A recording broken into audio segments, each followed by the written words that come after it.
I have to say, without questioning, welcome back to the Backyard Professor videos on chess. But Mikhail Tal is just animal.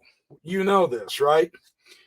Here he's playing the black pieces. He's playing against Milko Bakatsov. Bakatsov, I think that's how you pronounce it. Tal opens with knight f6, c4, and g6. He's going to fianchetto the king, get that long central diagonal. Always nice. Knight c3, bishop g7. Here we go. Hot dog, we're in the running. e4, very strong pawn center, gaining lots of central space. This is very critical. Rather than fight it from the direct center with the queen pawn, Tal is going to do something a little bit different here. That's quite fun to see. f3, supporting the pawn. Nimzovich and Alekin would be proud.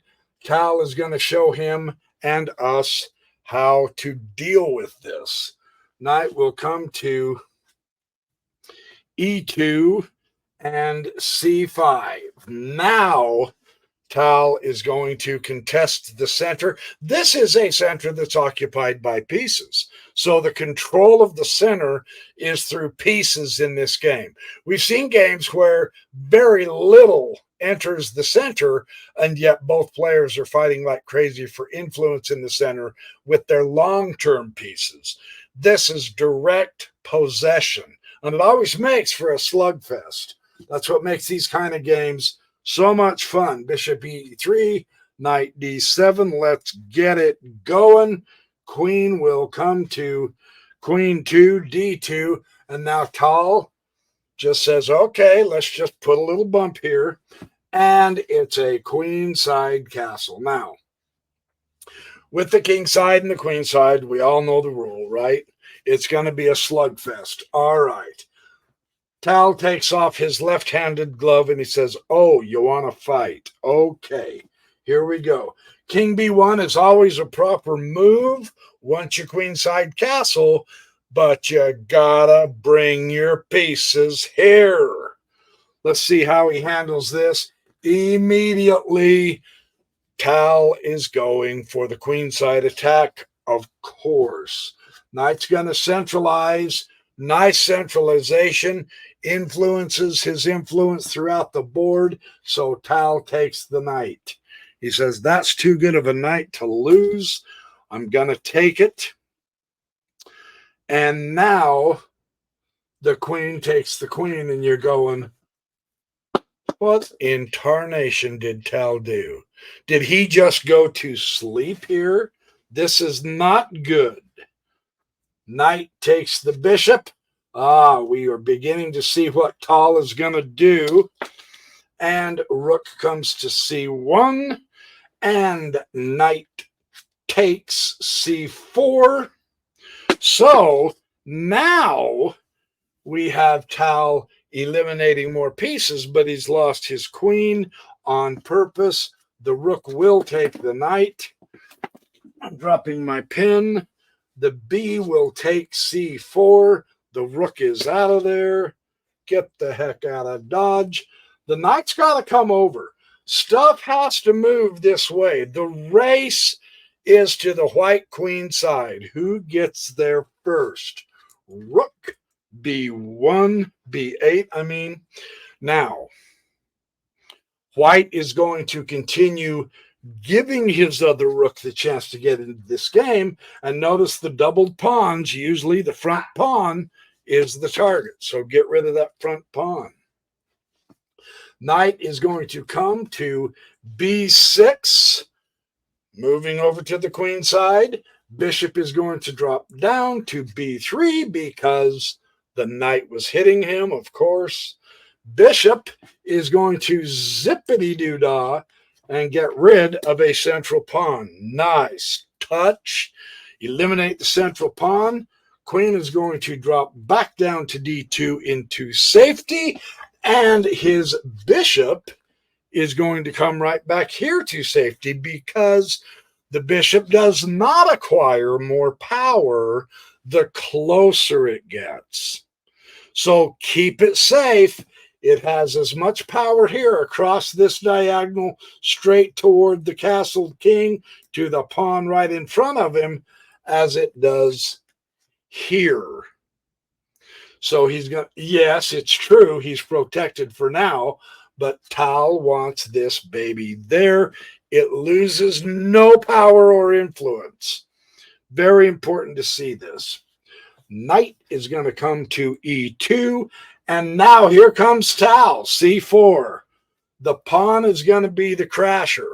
The pawn is going to open up the kingside castle. So let's see what happens. Bishop C2, C3, coming all the way down in. The queen is not going to take the pawn. No sirree, Bob. And now the pawn says, see ya, buddy. Takes the pawn in front of the king. And here is where we see the influence of that bishop way the heck up there, protecting that pawn. Phenomenal. He's got the king pinned. All he has to do is check the king and it's over. But it's not that easy yet because his opponent's a good player. He's going to re-centralize his knight. Bishop will come to D7. Get the other bishop into this. It's not over till it's over. Since it is going to be a kingside attack on the queen's side, you want every single piece in the attack. Tal's a master at this. Let's see him operate. Rook to D1. Centralize the rook. A most interesting move. Tal is not very far behind. Rook to C8. Open file. Hit a target. Yeah, on the side the king has castled on. Bishop will come back up to B3. And the knight is going to march. Now we're going to see the coordination and cooperation of pieces in the attack, except that white ruins it for Tal. He takes the knight. But Tal takes the bishop. So bye, see ya, buddy. Now he's got a crisscross touching the rook with his bishops. You see that? And the coordinating power of the two rooks. Remember the rule. Passed pawn, the deadliest piece on the board. Rooks belong behind passed pawns. That pawn ain't going to be taken without some serious damage because it's doubly protected. Is it not amazing how Tal got that pawn that far? That is spectacular. Knight's going to bump to B3 to block, and rook comes and puts a fork on the queen and the knight, using the open file for the attack to crack open that king safe. Right? Queen is going to come and nab a pawn because there's nothing else she can do. Bishop is going to now take the knight. We're eliminating pieces. A is going to take the bishop. By C, a buddy. Rook here to here. The open file is best utilized with both rooks. We're witnessing pure power from Tal. This is fantastic. Queen knows it too. Queen's got to come to A3 to try to keep a lid on it. And now rook to C1. Deadly. Phenomenal. Rook takes C1. Check again. And here is where he resigned. Because, of course, there's only one square. And he can do this one of two ways. The simplest is just bumping the rook over. Checkmate. Remember, the bishop did not lose its power. It's got the pawn covered. Or he could push the pawn. And where's the little queen? He could push the pawn and get a queen and go checkmate. Either way, absolutely sensational chess game. Power play.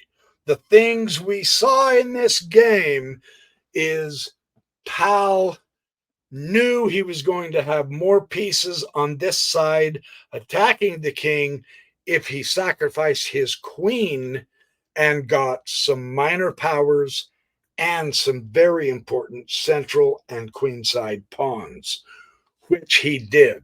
So the exchange, though he basically lost the exchange, it gave him a way to get a much better coordinated position with both those rooks, with the pawn and with the bishop. And the other bishops eliminated one of the minor guards of this king that night.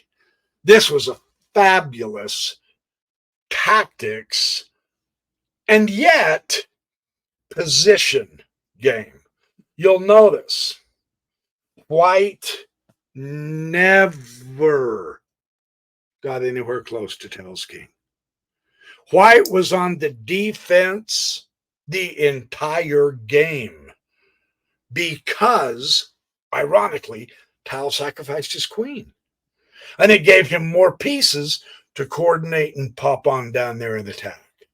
This is a fantastic game. Play through this a few times and really, really enjoy it. So that is the Backyard Professor Chess Exercise. I used to call those chessercises, and everybody got offended by it. So there is your chessercise. Suck it up, cupcake. I'm the Backyard Professor. I can call this anything I want. I call that a chessercise. Tal, the hero. Fantastic game. Thanks for watching my Backyard Professor videos on chess. Thank you for all your support. I am going to do some chess live sessions. I'm just not sure when. I'm working on that. I'll try to give you a few days advance notice. I know some of you came to my live yesterday night, last night, Sunday night.